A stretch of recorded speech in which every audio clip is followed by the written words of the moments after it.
안녕하세요. 1년차 내과 레지던트 정디영입니다.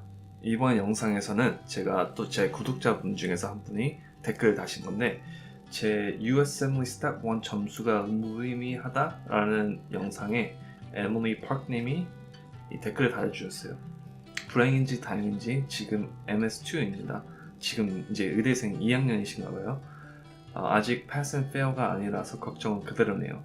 혹시 다음번에는 스페셜티 어떤 계기로 선택하셨는지 영상 해주실 수 있나요? 그래서 이 스페셜티 전문과 어떻게 그거를 선택을 했는지 라고 영상을 만들어 달라고 하셔서 제가 그거를 답하기 위해서 영상을 만들어 봤어요. 제가 이제 앞으로 이제 화면에 보이실 건데, 이 차트가 있는데 그걸 따라서 가면 내가 어떤 과를 가는 게 맞는지, 어떤 과를 선택을 하는 게 맞는지 아실 수 있으실 거예요. 자, 그러면 같이 보실게요. 제 화면에 보시다시피 가운데 맨 위에 가운데는 medical student예요. 이제 의대생이라는 뜻이죠. 근데 이게 꼭 의대생이 아니고 이제 의대 가고 싶어하는 학생들, 아직 대학생이나 뭐 초중고 학생들도 이거를 보고 선택을 해도 괜찮아요. 이제 가운데에서 왼쪽이랑 오른쪽으로 갈리는데 왼쪽으로 먼저 가볼게요. crazy, 이제 미쳤다. 내가 미친 사람이라면 이 왼쪽으로 가서 이 길을 따라가면 돼요. 그 다음 번에 써있는 게 attention span, 그러니까 집중도죠. 집중을 얼마나 잘할 수 있냐 못하냐의 뜻인데, 왼쪽은 significant, 오른쪽은 non-existent. 이제 significant가 이제 집중을 잘할 수 있다, 나는 집중을 잘할 수 있는 사람이다 라고 한다면 바로 여러분들의 과는 psychiatry, 정신과예요. 정신과를 가는 사람들은, 정신과를 선택하는 사람들은 일단 첫 번째로 미쳤고 그 다음에 집중을 잘할 수 있어야 된대요. 그거 말고 만약 집중을 못하는 사람이라면, 여러 가지 해야 되는 사람이라면 바로 emergency medicine, 응급의학과. 응급의학과에 가면 환자를 한 번에 한 명을 보는 게 아니고 한 번에 여러 명을 같이 볼 때가 있어요.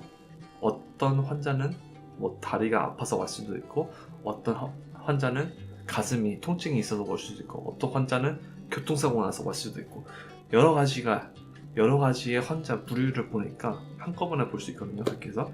그래서 만약에 내가 미쳤고 그 다음에 집중을 못한다, 여러 가지를 해야 되고 집중을 못한다, 그러면 이제 응급의학과를 가래요. 그러면 이제 반대로 가볼까요? 반대는 이제 sane이에요. sane은 이제 제정신이라는 거예요. 반대는 미쳤으니까 이제 제정신인 정신을 가지고 있는 사람이라면 이쪽 오른쪽으로 이제 길을 따라서 가면 돼요.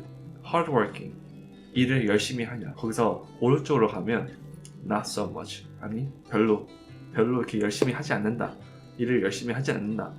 그렇다 하면 그걸 따라서 가면 이제 왼쪽 오른쪽 또 두 길로 날리는데, afraid of the light, 불빛이 싫다, 밝은 게 싫다. 그러면 당연히 이제 영상의학과, radiology를 가래요. 왜냐면 radiologist는 이제 보통 일을 하면, 제가 본 radiologist도 일을 할 때 90몇 %는 99%는 어두운 방에서 일을 하실 거예요. 그 다음에 이제 앞에 컴퓨터 모니터가 여러 개 있고 거기서 이제 엑스레이, CT, MRI 그런 것들을 보기 때문에 방이 어두워야 돼요. 그래서 밝은 걸 무서워하는 사람이라면, 두려워하는 사람이라면 영상의학과를 가라. 하지만 어두운 게 무섭다, 어두운 게 싫다, 그러면 afraid of the dark, 그러면 이 다른 길을 선택을 해야 되죠. 그 다음에 think big, 생각을 크게 할 수 있는 사람이라면 이제 피부과, dermatology를 가라. 하지만 생각을 small, 생각을 하는 게 이렇게 광대하지 않고 이렇게 적다면 이제 ophthalmology, 안과 의사가 되라고 추천을 하네요. 그러면 다시 위로 가서 hardworking, 열심히 일을 하냐에 가서 very, 열심히 일한다, 되게 열심히 한다. 그러면 그걸 따라서 가면 attitude가 태도, 성격. attitude가 태도라는데 여기서는 성격도 같이 말해도 될 것 같아요. 태도나 성격이 만약에 mean 한다는 게 이제 못했다는 거거든요. 성격이 못했으면 바로 surgery, 외과에 가래요. 이게 의료계에 있는 저희들도 가끔씩이 아니고 거의 항상 하는 말인데, 이제 외과 전문과 의사분들은 좀 성격이 못됐다, 성격이 좀 사납고 그렇다, 왜 전화했냐, 이 시간에 뭐가 필요하냐, 그거 갖고 나한테 지금 전화해야 될 것 같으냐 라는 그런 성격이 좀 지랄 같은 성격, 그런 분들이 외과를 선택을 한다 그래서 그런 저희끼리 농담 반 진담 반 이렇게 말하거든요. 근데 성격이 못됐으면 이제 외과를 선택을 하래요. 그 다음에 doesn't matter, 뭐 성격이 뭐 좋은 것도 아니고 나쁜 것도 아니고 그냥 둥실둥실하다 그러면 이제 가운데 길을 선택을 하면 되는데, 거기서 patient asleep, 내 환자가 잠에 들어있는 걸 원한다면, 환자랑 말하는 것도 싫고 그냥 혼자는 자면서 나는 내가 할 일 하고 그런 거를 원하는 사람이라면 바로 anesthesia, 마취과를 가래요. 보통 마취과 전문분들은 수술 전에 그 동의서 받고 뭐 수술 이렇게 진행을 하거나 마취 이렇게 할 거다 라고 설명하는 거 빼고는 이제 환자분하고 이렇게 크게 이렇게 상담을 하거나 그런 게 없거든요. 이제 수술을 시작하면 그때는 이제 혈압, 이제 바이타 같은 거 보고 약 같은 거 투여하고 그런 거를 하는데, 환자랑 이렇게 말을 주고받고 하는 건 그렇게 많지가 않아요. 그렇기 때문에 내 환자가 잠에 들어있는 걸 원한다면 바로 마취과. 그 다음에 patient dead, 내 환자가 죽었으면 좋겠는 의사. 물론 그런 의사는 없죠. 그러니까 여기서 말하는 거는 죽은 환자를 대해서 알고 싶은, 그 왜 죽었는지, 그 환자가 왜 지금 죽어 있는지 그런 거에 대해서 알고 싶은 의사분들은 바로 pathology, 병리과를 가래요. 병리과 의사분들은 환자하고 상담할 시간이 거의 없어요. 물론 있기는 해요. 어떤 병리과 의사분들은 이렇게 바이옵시라고 이렇게 조직 검사 같은 거를 오피스 같은 데서 이제 그런 것들을 이렇게 직접 환자가 깨어 있을 때 오피스에서 하는 분들도 계시는데, 보통은 부검을 하시거나 그렇기 때문에 보통은 환자들이 돌아가셨죠. 그러면 다시 위로 올라가서 태도, 성격이 좋다, 나이스하다, 그러면 이제 왼쪽 길을 따라서 가면 hates adults, 제정신인데 일도 열심히 해, 그 다음에 태도도랑 성격이 더 좋아, 그런데 어른들을 싫어해, 어른들을 환자로 보기가 싫어, 그러면 바로 pediatrics, 소아과로 가라고 그러네요. 그런데 반대로 제정신이고 일을 열심히 하고 성격 태도가 좋고 하지만 애들이 싫다 그러면 바로 제가 하고 있는 medicine, internal medicine, 내과를 선택을 하래요. 그래서 저는 몇 년 전에 이 차트를 보고 내가 어느 거에 맞냐를 이 차트를 보고 따라서 제가 선택한 게 바로 메디슨, 내과예요. 이런 그래프가, 이런 차트가 여러 가지가 있는데 여러분들도 시간이 있으시면 한번 봐보세요. 내가 어떤 게 맞는지. 자, 지금까지는 좀 장난스럽게, 좀 재미있었는지 모르겠지만 좀 유머스럽게 다뤄서 한 거고, 물론 저는 이거를 따라서 제 과를 선택한 게 아니에요. 제가 의대에 들어갈 때는 나는 응급의학 의사가 전문의가 되려고 생각을 하고 갔어요. 근데 생각을 해보면 그 이유는 제가 의대에 들어가기 때까지 경험을 했던 게 바로 스크라이브거든요. 그 응급실에서 스크라이브라고 이제 의사가 말하는 거, 그런 거를 쓰는 아르바이트 같은 걸 했는데, 그거 외에는 이제 다른 경험이 크지가 않았어요. 그렇다 보니까 내가 경험한 거는 응급의학과니까 나는 응급의학 의사가 돼야겠다 라고 생각을 하고 들어갔어요. 근데 여러분들도 아셔야 될 게, 의대에 들어갈 때 나는 이과를 가야 될 거라고 생각을 하고 그거를 유지해서 그 레지던트, 그 전문의가 되는 분들은 그렇게 많지가 않아요. 물론 많긴 한데 또 많은 퍼센테이지가 많은 분들이 그 중간에 바꿔요. 왜냐면 아무리 경험이 많다고 해도 그 의료계의 전문가들의 경험이 많다고 해도 의대에 들어갈 때는 보통 많아봤자 두세 개? 많으면 세네 개일 텐데 그거는 그렇게 많은 경험이 아니에요. 이제 의대에 가고 특히 3, 4학년이 되면 이제 여러 과에 가서 로테이션을 하는데 한 달, 길게는 두 달 이렇게 있는데 그 2년 동안 다 돌아볼 수 없을 만큼 과들이 여러 개가 있어요. 그런데 그 중에서 내가 하고 싶은 거, 내가 관심이 있는 거를 이렇게 선택을 해서 할 수 있는데 그런 걸 하다 보면 내 경험이 더 쌓이다 보면 내가 직접 경험하고 내가 직접 일을 하고 환자를 보고 그렇게 경험이 쌓이다 보면 내가 생각했던 거랑은 다를 수가 있어요. 그래서 많이들 다르기도 하고 그래서 많이들 이 의대에 다니면서 이 전문가 스페셜티가 바뀌어요.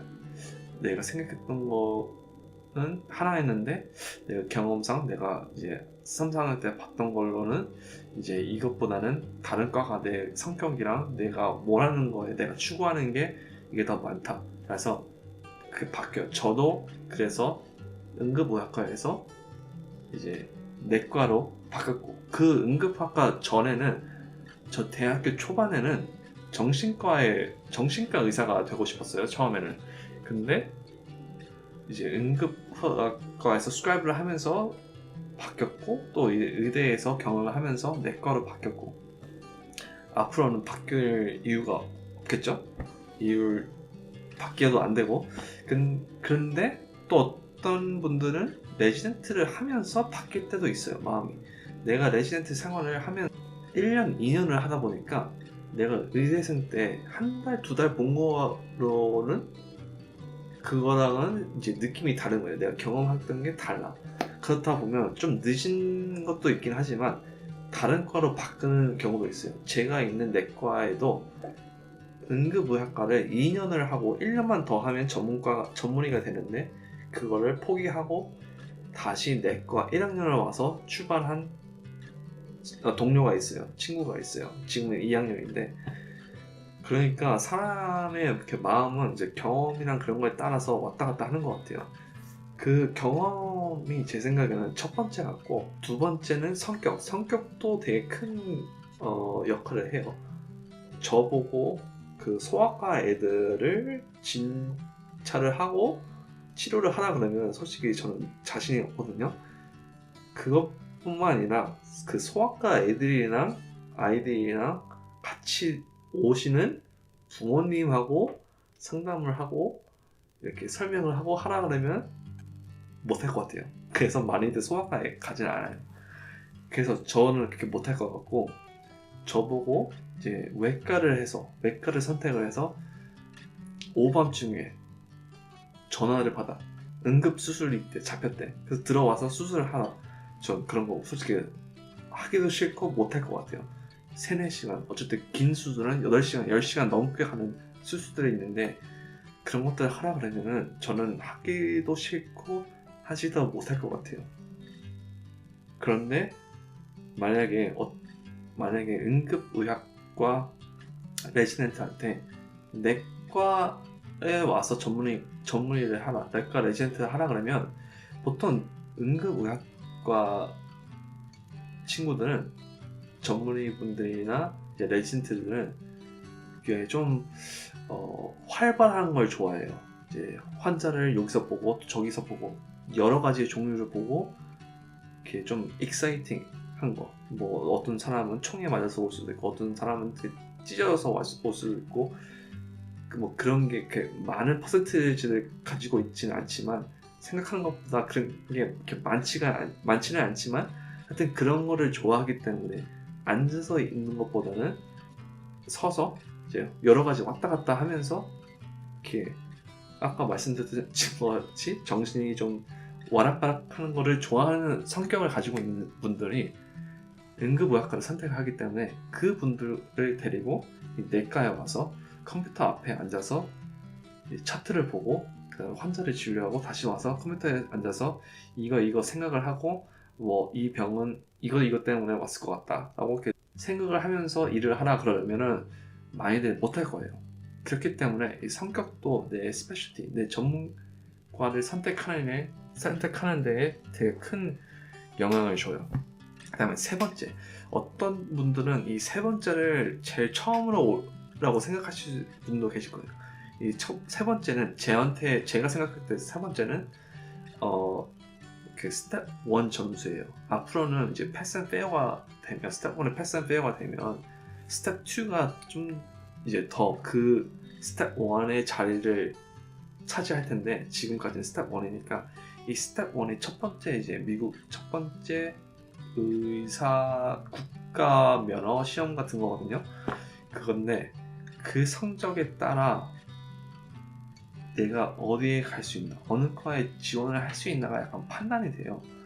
뭐 피부과, 이제 영상학과, 정형외과 이런 것들은 성적이 이 스텝 1 성적이 뛰어나야 돼요. 상위 클래스 중에서 그 중에서 제일 높아야 그런 과에 지원을 할 수 있어요. 제가 받은 성적으로 가지고는 이런 과에다가 지원을 하면 솔직히 제 원서는 쓰레기통에, 휴지통에 바로 갈 거예요. 이거는 뭐 제가 굳이 말 안 해도 되는데 그냥 말할게요. 근데 그렇다고 성적이 좋다고 그런 과에 가는 게 아니에요. 왜냐하면 그 이유 때문에 제가 이걸 세 번째에 둔 거예요. 아무리 성적이 좋아도 제가 말씀드렸던 것 같이 성격이랑 경험이 맞지 않으면 그 정형외과, 그 피부과 그런 데를 선택을 하면 안 되고 선택을 하지 않아요. 아무리 그런 과들이, 이 높은 과들이, 이 성적이 높아야 갈 수 있는 과들이 연봉이 훨씬 높거든요. 아무리 연봉이 좋다고 해도 이 1번, 특히 그 다음에 성격 2번, 이게 나랑 맞지가 않으면 내가 일을 하면서 그거를 즐기지 못하니까 나중에는 후회를 할 수 있게 되니까 저는 이 스텝 스코어를 세 번째로 놨어요. 이 스텝 스코어이 높게 나오신 분들도 이제 내과, 가정의학과, 소아과 이런 뭐 정신과, 이제 응급의학과 이런 데를 선택하는 분도 되게 많아요. 왜냐? 내 경험과 내 성격에 따라서 내가 지금까지 경험했던 거, 내가 생각했던 과는 그 다른 과니까, 이 연봉이 높은 과가 아니고 내가 원하는 과가 다른 게 있을 수 있으니까 그런 걸 선택해서 가시는 분들도 있어요. 그래서 제가 다시 말씀드리자면, 요약을 하자면, 첫 번째는 제 생각에 첫 번째는 경험, 두 번째는 성격, 그 다음에 세 번째는 이 스텝 1 시험 성적. 그걸로 내가 어느 과에 가는지 이렇게 판단이 되고 내가 그걸 판단을 해요. 그 세 가지가 저한테는 제일 가장 큰 영향이 있던 것 같아요. 어떤 과를 선택하는지 저는 이런 등등을 다 고려해서 내 과를 선택을 했고, 저는 제 선택한 거야 지금까지 후회가 없어요. 솔직히 말하자면 레지던트 생활을 하면서 매일매일이 후회이긴 한데, 그거 외로 과를 선택한 거로는 후회가 없어요. 자, 그러면 박에밀리님, 제가 이 영상에서 설명을 했던 게 과연 도움이 됐나요? 그러면 이분같이 저에게 궁금하신 게 있다면 댓글로 달아주세요. 제가 영상 아이디어가 요새는 이 댓글을 보고 아이디어를 짜기 때문에 댓글이 많으면 많을수록, 질문이 많으면 많을수록 제 영상들이 올라가는 개수가 많아질 거예요. 그러니까 댓글로 많이들 질문을 해주세요. 그럼 저는 다음 영상에서 다른 주제를 가지고 돌아오겠습니다. 그럼 다음 영상에서